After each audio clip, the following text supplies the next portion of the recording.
Today I'm at the Collaboratory in downtown Dayton, and I'm joined by Peter Binkendorf, the founder of the Collaboratory, who will tell us more about the work that they do.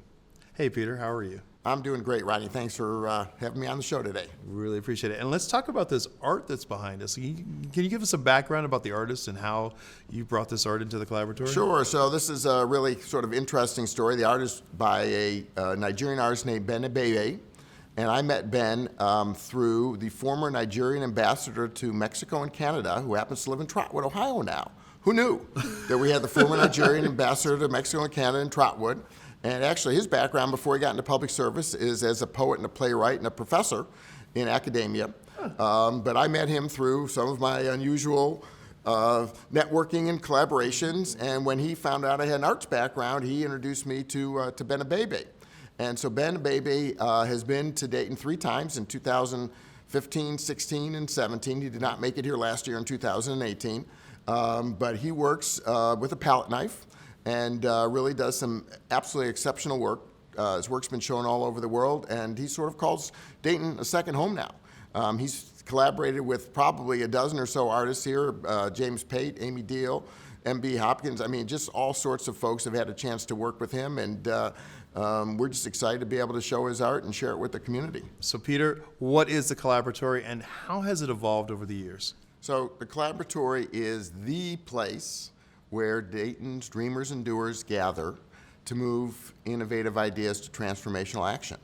To use some language that our show viewers might be familiar with, we're kind of like an R&D department, an entrepreneurial incubator maybe for social entrepreneurship, a think tank, although we like to think of ourselves more as an action tank. So a little bit of all of those parts and pieces. But we're really just a place where we make things happen.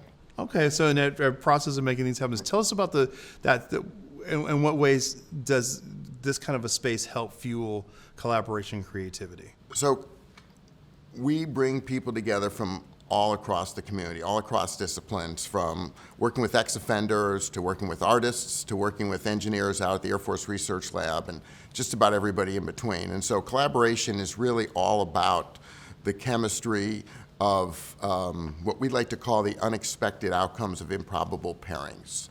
And that's a great phrase, improbable pairings. So every time I say that, it's funny you chortle, because every time I've ever used that in public, people usually make me stop and repeat it. It's such a powerful idea that people don't think about, but the unexpected outcomes of improbable pairings. And it's really been a part of our work going back to 1992 when I started working like this in Chicago, and since I've been here in Dayton for 10 years, just a little bit over our 10-year anniversary now. So we've brought people from public housing and wealthy suburbs together. We've brought artists and engineers together. We're really all about this idea of fueling conversations that aren't happening anywhere else in the community. So in those conversations and bringing these improbable pairings together, what's been the sort of unexpected outcome of these improbable pairings that you didn't expect happening? I mean, there's some things that surprised you about that? Right. Oh, absolutely. I mean, probably the biggest thing that's happened is the work that we've done with the Dayton Sewing Collaborative, which is one of our success stories, which went from an idea of just bringing community people together to turning into workforce development opportunities working with refugees. So all of a sudden you have different people in the room and new connections are being made, and you think you're going one way, and all of a sudden a whole other idea comes out of that conversation. It's just really dynamic, and that's been one of the big kind of sources of inspiration for us when we see these successes that we weren't really anticipating. We have an idea for a concept, but we allow at the Collaboratory those concepts to sort of take on a life of their own. Take a life of their own. So, speaking about the Sewing Collaborative and the fact that the refugee community, because we have the Welcome Dayton initiative. Right. So, how important was it that this sort of which is really interesting, is the ability to make work, which is sewing, which I consider to be a creative endeavor, but then also to make a living. So how has that been satisfying in the sense of that sort of? Well, for exactly that reason, even in the Sewing Collaborative, which you don't think of as an arts organization, has actually been very involved in the arts community. They've been doing costuming work for some of the theater companies. They're making this past year they worked on the elves for the Rijks displays. I mean, just so all sorts of artistic things happen, and at the same time, it can marry up with training people for jobs in industry and livelihood. And I think that's really a part of everything that we do. We're really all about both community and economic development at the Collaboratory. So both of those things really work hand in glove. And how do we find those assets in the community? How do we give people a sense of joy and purpose, which we do through the arts with programs like Blue Sky Project, which you've been involved in. Yeah, that's really cool. And what I love about the fact we've talked about this before.